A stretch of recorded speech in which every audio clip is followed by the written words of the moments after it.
नमस्कार दोस्तों, आज की जो हमारी क्लास रहने वाली है वो दो टॉपिक्स पर रहने वाली है। पहले हम डिस्कस करेंगे कि मध्य प्रदेश सिविल जज का जो नोटिफिकेशन जारी हुआ है उसमें जो जीएस वाला पोर्शन है उसको किस तरीके से कवर करें, तथा दूसरी जो हमारी एमपी एडीपीओ के जीएस पोर्शन की क्लास चल रही है उसी को हम आगे बढ़ाएंगे। तो पहले हम देखते हैं मध्य प्रदेश का सिविल जज का जो नोटिफिकेशन आया है उसमें बच्चों को सबसे ज्यादा होने वाला कंफ्यूजन है कि जीएस पोर्शन की तैयारी किस तरीके से करें। टोटल 40 नंबर का जो जीएस आता है, 20 नंबर का हमारा डायरेक्ट जीके रहता है, 10 नंबर का हमारा कंप्यूटर रहता है तथा 10 नंबर की हमारी इंग्लिश रहती है।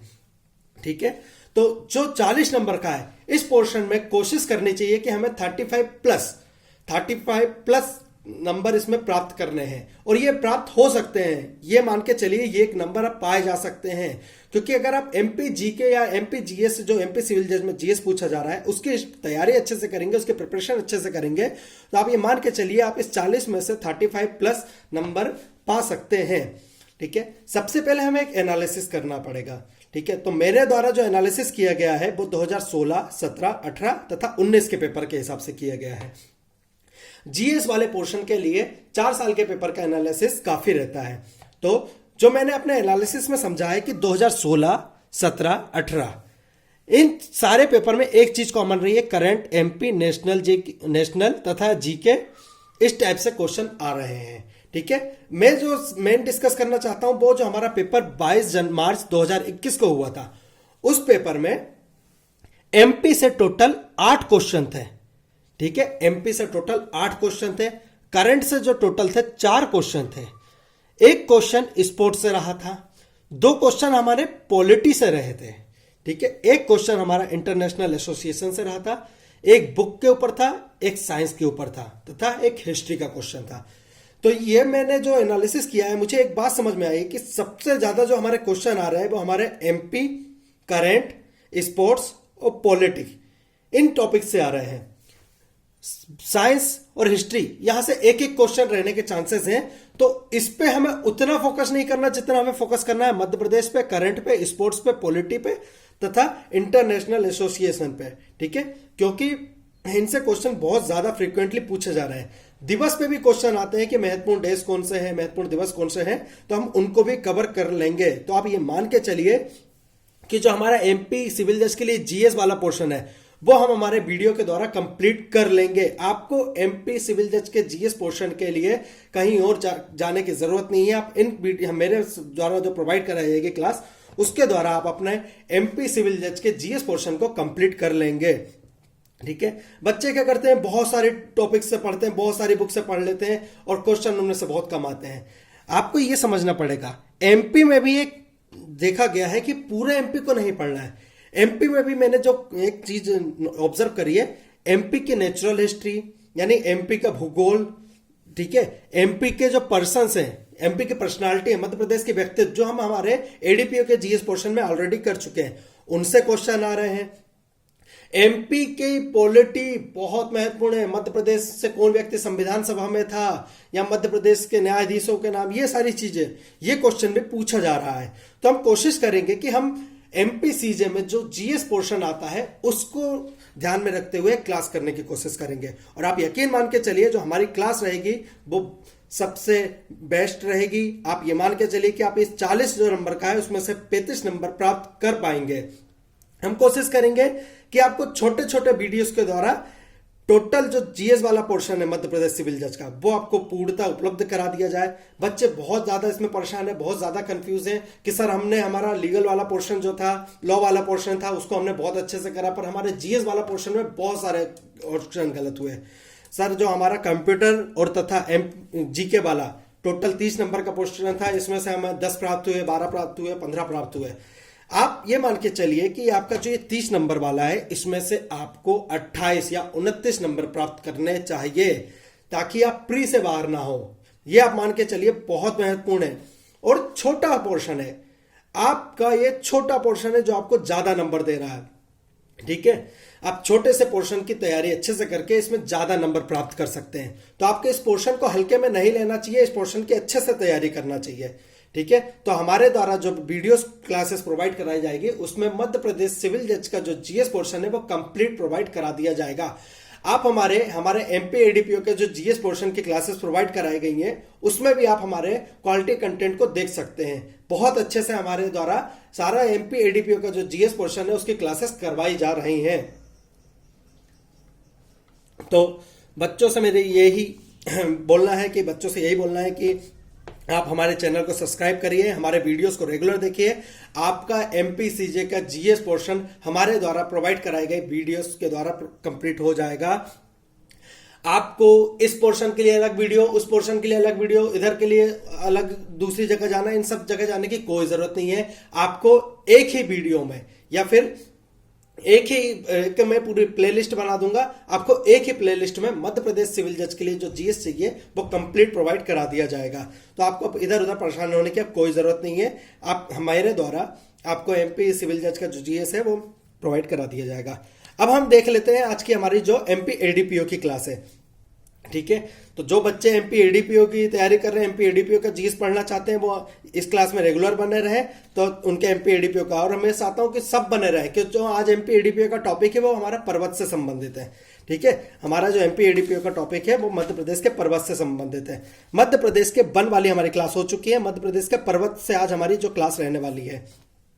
तो जो बच्चे देखना चाहते हैं, क्योंकि ये जो पोर्शन है मध्य प्रदेश का पर्वत, ये मध्य प्रदेश सिविल जज के जीएस के लिए भी बहुत महत्वपूर्ण है। तो आप इस क्लास के द्वारा मध्य प्रदेश के सिविल जज के लिए भी बहुत अच्छे से अपनी तैयारी कर सकते हैं। तो जो है हमारा, हम मध्य प्रदेश का भूगोल चल रहा है और भूगोल को पढ़ने के लिए मध्य प्रदेश में मैप के द्वारा पढ़ना सबसे बेस्ट रहता है। तो हमारे द्वारा एक मध्य प्रदेश का रफ मैप बनाया गया है।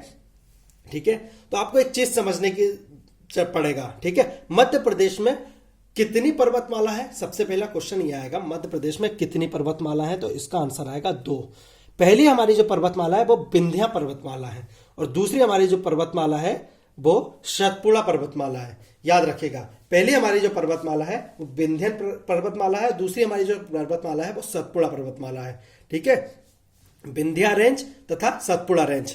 ठीक है, दूसरा हमारा जो क्वेश्चन आने का चांसेस है वो ये है कि सर विंध्य पर्वत की सबसे ऊंची चोटी कौन सी है?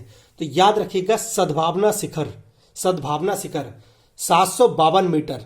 ठीक है, इसकी यहां पर ऊंचाई भी लिखिए 752 मीटर। ये विंध्य पर्वत की सबसे ऊंची चोटी है। ठीक है, किस जिले में पड़ती है सर? तो ये दमोह जिले में पड़ती है। याद रखिएगा, किस जिले में पड़ती है? दमोह जिले में पड़ती है। ठीक है सर, विंध्य पर्वत के जो है कौन कौन से भाग हैं? तो कैमूर, भांडेर, ठीक है, कैमूर, भांडेर तथा सिगार जो है विंध्य पर्वत का ही विस्तार है। इसको विंध्य पर्वत में माना नहीं जाता, बट ये विंध्य पर्वत का ही विस्तार है। ठीक है, तो कैमूर, भांडेर तथा सिगार, ठीक है, ये विंध्य पर्वत के ही चोटियां हैं। याद रखिएगा, कैमूर, भांडेर तथा सिकार। क्वेश्चन आ सकता है कैमूर, भांडेर, सिकार किस पर्वतमाला की चोटियां हैं? तो विंध्य पर्वतमाला की चोटियां हैं। याद रखिएगा, कैमूर, भांडेर, सिगार। क्वेश्चन ये भी आ सकता है कि पूर्व से पश्चिम की ओर जाने पे विंध्य पर्वत में कौन सी श्रृंखलाएं आएंगी? तो पहली आएगी हमारी कैमूर, जो मध्य प्रदेश के सबसे पूर्व में है। मध्य में आएगी हमारी भांडेर, और सबसे पश्चिम में आएगी हमारी सिगार। ठीक है, यह हमारा ईस्ट है यानी पूर्व है, और यह हमारा वेस्ट है यानी पश्चिम है। ठीक है, अगले जो हमारे क्वेश्चन कवर हो सकते हैं कि सर मालवा पठार की सबसे ऊंची चोटी कौन सी है? तो याद रखिएगा, मालवा पठार की सबसे ऊंची चोटी है सिगार चोटी।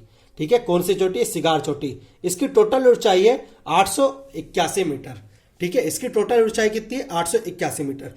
ठीक है, दूसरी सबसे ऊंची चोटी मालवा की कौन सी है सर? तो दूसरी सबसे ऊंची चोटी मालवा की जो है वो है जाना पाव पहाड़ी। ठीक है, 810 मीटर इसकी ऊंचाई है। कौन सी है दूसरी सबसे ऊंची चोटी? जाना पाव पहाड़ी। ठीक है सर, बुंदेलखंड पठार, तो मध्य प्रदेश में ये जो क्षेत्र आता है बुंदेलखंड में आता है। तो सर बुंदेलखंड पठार की सबसे ऊंची चोटी कौन सी है? तो याद रखिएगा, सिद्ध बाबा। सबसे ऊंची चोटी कौन सी है? सिद्ध बाबा। क्या है इसकी ऊंचाई? 1172 मीटर। किस जिले में पड़ती है सर? तो ये दतिया जिले में पड़ती है। याद रखिएगा, सिद्ध बाबा की चोटी दतिया जिले के अंतर्गत आती है। ठीक है, हमारा दूसरी पर्वत श्रृंखला हम देखते हैं। दूसरी पर्वत श्रृंखला हमारी जो सबसे महत्वपूर्ण है मध्य प्रदेश में, वो है सतपुड़ा पर्वत श्रृंखला। याद रखिएगा, कौन सी पर्वत श्रृंखला है वो? सतपुड़ा पर्वत श्रृंखला। ठीक है, तो पहला क्वेश्चन क्या आएगा? सतपुड़ा पर्वत श्रृंखला की सबसे ऊंची चोटी कौन सी है? तो सतपुड़ा पर्वत श्रृंखला की सबसे ऊंची चोटी है धूपगढ़।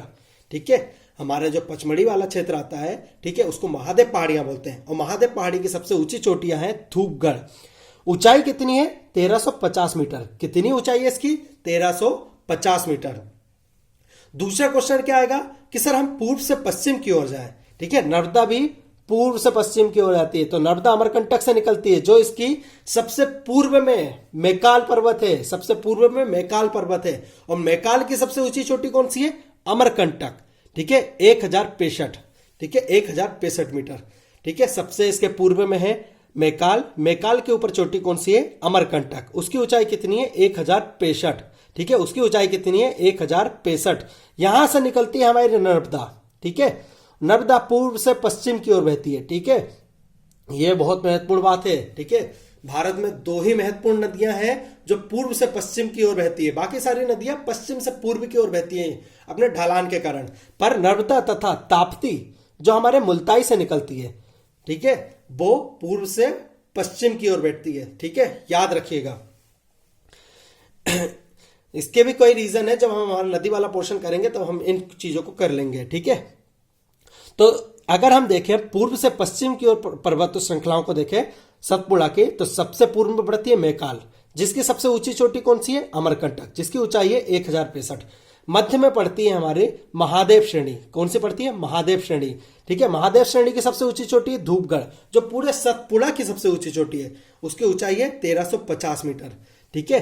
और सबसे पश्चिम में हमारी पड़ती है राजपीपला, ठीक है, याद रखिएगा, राजपीपला सबसे पश्चिम में हमारी पड़ती है, राजपीपला, ठीक है।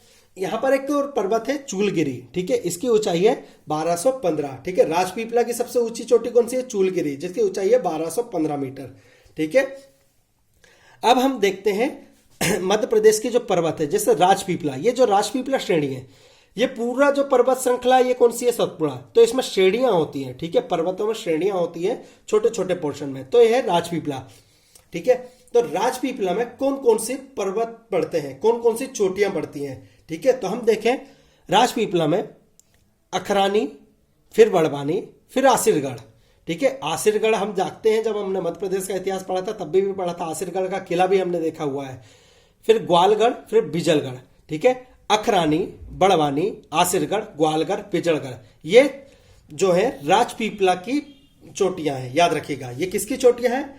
अखरानी, बड़वानी, आसिरगढ़, ग्वालगढ़ तथा बिजलगढ़, ये राजपीपला पर्वत की चोटियां हैं, ठीक है। और राजपीपला सतपुड़ा पर्वत श्रृंखला का भाग है, याद रखिएगा। दूसरी हमारी आती है महादेव, जो हमने यहां पर देखी थी, सतपुड़ा पर्वत श्रृंखला में महादेव। तो यहां पर पड़ती है नंदीगढ़ तथा कालीभीत। कालीभीत जो पड़ती है वो महादेव के दक्षिण साइड में पड़ती है, ठीक है। कालीभीत पर ही मुल्ताई है, जहां से क्या निकलती है? ताप्ती नदी निकलती है, ठीक है। मुल्ताई का मूल नाम ही है मूल ताप्ती, जहां से ताप्ती निकल रही है उसी जगह को बोलते हैं मुल्ताई, ठीक है। वो कालीभीत पर्वतों पर है, ठीक है। एक और फैक्ट अगर याद रखना चाहें तो कालीभीत अभ्यारण्य, ठीक है, वो भी बैतूल में है, ठीक है। महादेव के भाग है नंदीगढ़ तथा कालीभीत, ठीक है। एक चोरागढ़ है, अगर आप पचमढ़ी जाते हैं तो वहां पर एक और ऊंचाई है चोरागढ़, जिसकी ऊंचाई है 1326 मीटर, ठीक है। क्वेश्चन आएगा चोरागढ़ कहां है? तो महादेव श्रेणी में है। कहां पर स्थित है? पचमढ़ी में। उसकी ऊंचाई कितनी है? 1326, ठीक है। मैकाल जो हमारे सतपुड़ा का सबसे पूर्वी भाग है, वो कौन सी श्रेणी है? मैकाल श्रेणी, ठीक है। जो हमारे सतपुड़ा का सबसे पूर्वी भाग है वो है मैकाल श्रेणी। मैकाल श्रेणी में अमरकंटक है, किरार घाटी है तथा अचानकमार है, याद रखिएगा। अमरकंटक, किरार घाटी, अचानकमार। किरार घाटी मध्य प्रदेश तथा छत्तीसगढ़ के बीच, इस घाटी को लेकर विवाद है। क्वेश्चन आ सकता है मध्य प्रदेश तथा छत्तीसगढ़ के बीच किस घाटी को लेकर विवाद है? तो वो है किरार घाटी, याद रखिएगा। किरार घाटी को लेकर मध्य प्रदेश तथा छत्तीसगढ़ की सरकारों के मध्य विवाद है, ठीक है। अचानकमार, अमरकंटक तथा किरार घाटी ये मैकाल पर्वत के भाग हैं, ठीक है। कैमूर, ठीक है, जो हमारी विंध्य पर्वत की सबसे पूर्वी चोटी थी, कैमूर। कैमूर में मैहर है, जो हमने मध्य प्रदेश के धार्मिक पर्यटन स्थल में पढ़ा था, मैहर है। वो किस पर्वत पे है? मैहर त्रिकुटा पर्वत पे है, याद रखिएगा। जैसे अमरकंटक मैकाल पे है, वैसे मैहर त्रिकुटा पे है, याद रखिएगा। मैहर किस पर्वत पे है? त्रिकुटा पे है। और किस श्रृंखला पे है? तो विंध्यन पर्वत श्रृंखला पे है, ठीक है। एक क्वेश्चन और आता है कि सर भोपाल कितनी पहाड़ियों पर स्थित है? तो याद रखिएगा भोपाल 5 पहाड़ियों पर स्थित है। भोपाल जो हमारी मध्य प्रदेश की राजधानी है वो कुल 5 पहाड़ियों पर स्थित है। कौन कौन सी सर? ईदगाह, श्यामला, कटारा, अरेरा और न्योरी, ठीक है। ईदगाह, श्यामला, कटारा, अरेरा तथा न्योरी, इन 5 पहाड़ियों पर हमारा भोपाल स्थित है। जो भोपाल में होगा वो इन इलाकों को बहुत आसानी से जानता होगा, ईदगाह, श्यामला, कटारा, अरेरा तथा न्योरी। ठीक है, कोशिश करता हूं कि आपको बहुत अच्छा कंटेंट जो मध्य प्रदेश की पर्वत श्रृंखला से हो सकता था, सबसे बेस्ट कंटेंट सबसे छोटी क्लास में आपको मैंने द्वारा प्रोवाइड कराया गया है। ठीक है, हमारा जो टेलीग्राम है उसको भी आप ज्वाइन करिए। वहां से आपको करंट के बहुत सारे टॉपिक जो आपके एमपी सिविल जज तथा आपके एमपी एडीपीओ दोनों में बहुत महत्वपूर्ण रहने वाले हैं वो आपको मिल जाएंगे। कोई नई जानकारी आती है, कोई नया नोटिफिकेशन आता है तो वो आपको मिल जाएगा, तथा हमारे द्वारा प्रोवाइड कराया जा रहा है फ्री नोट्स भी आपको वहां पर मिल जाएंगे। तो जो बच्चे मध्य प्रदेश सिविल जज की तैयारी करना चाहते हैं तथा जीएस पोर्शन के लिए पढ़ना चाहते हैं तो वो हमारे चैनल को सब्सक्राइब कर सकते हैं। अपने दोस्तों के साथ शेयर करिए जो भी एमपी सिविल जज की तैयारी कर रहे हैं तथा एमपी एडीपीओ की तैयारी कर रहे हैं। धन्यवाद।